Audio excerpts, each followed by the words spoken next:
Direction la 8e circonscription de Paris où le mouvement d'Emmanuel Macron a investi Laetitia Avia, une jeune avocate novice en politique qui cristallise, vous allez le voir, les critiques de ses adversaires plus expérimentés. Antoine Hébert. Opération séduction également pour la représentante des Républicains. Cet entrepreneur veut montrer qu'à droite aussi, certains candidats n'ont jamais exercé aucun mandat. J'espère en effet que les gens, je leur fais confiance pour qu'ils fassent faire la part des choses entre le renouvellement, mais aussi l'expérience et les personnes qui veulent faire agir, avancer le pays. Ces candidats et les 14 autres de la circonscription ont jusqu'au 11 juin pour se démarquer et convaincre les électeurs.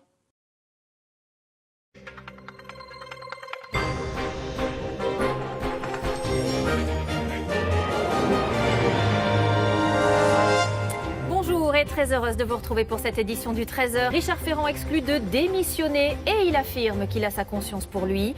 La pression pourtant se fait de plus en plus forte autour du ministre de la Cohésion des Territoires. Effectivement, la question c'est de savoir si cette affaire aura un impact sur les prochaines législatives. On est à 11 jours du premier tour.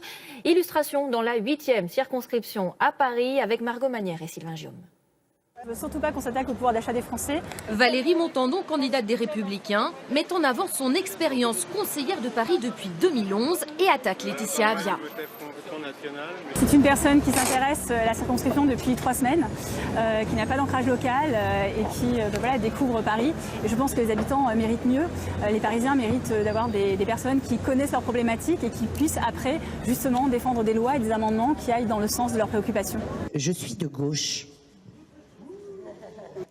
Dans cette 8e circonscription de Paris, au total, 17 personnes se présentent.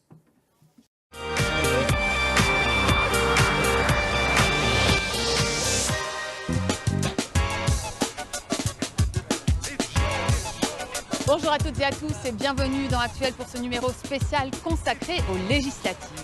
En ce mois de juin, la France et le Royaume-Uni s'apprêtent à élire leurs nouveaux députés. Mais parmi eux, combien de femmes? Officiellement, les deux pays aspirent à la parité, mais on est encore loin du compte. Alors ce scrutin permettra-t-il d'améliorer la situation? Mais pour commencer, direction la 8e circonscription de Paris, où 8 candidats sur 17 sont des candidates. Reportage de Julien Chéhidam, Marie Schuster et Armelco. Bonjour monsieur. Sandrine Mazotier connaît ces lieux par cœur. Comment allez-vous? Ça va bien? La députée socialiste se représente pour un 3e mandat, dans une circonscription où les femmes sont bien représentées. Elles sont 9 sur 17 candidats. Vous voulez quoi au juste? Est-ce que le fait que ce soit une femme, ça vous dérange? Ah, pas du tout. Ah, je suis content. Je trouve qu'il n'y a pas assez de femmes dans le gouvernement et aux responsabilités. Face à elle, l'expérimentée députée aura notamment 2 femmes issues de la société civile.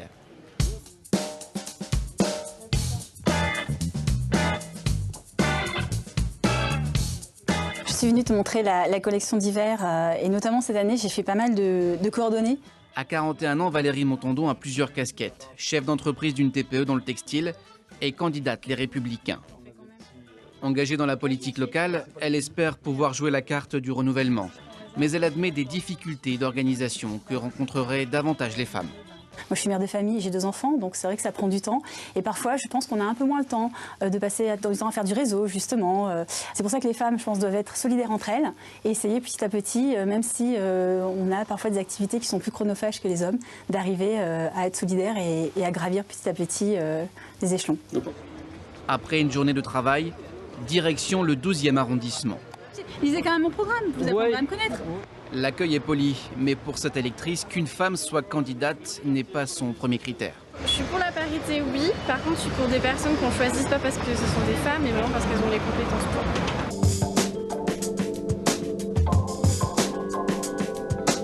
pour. Et pour être tout à fait complet sur cette 8e circonscription de Paris, voici la liste des 17 candidats.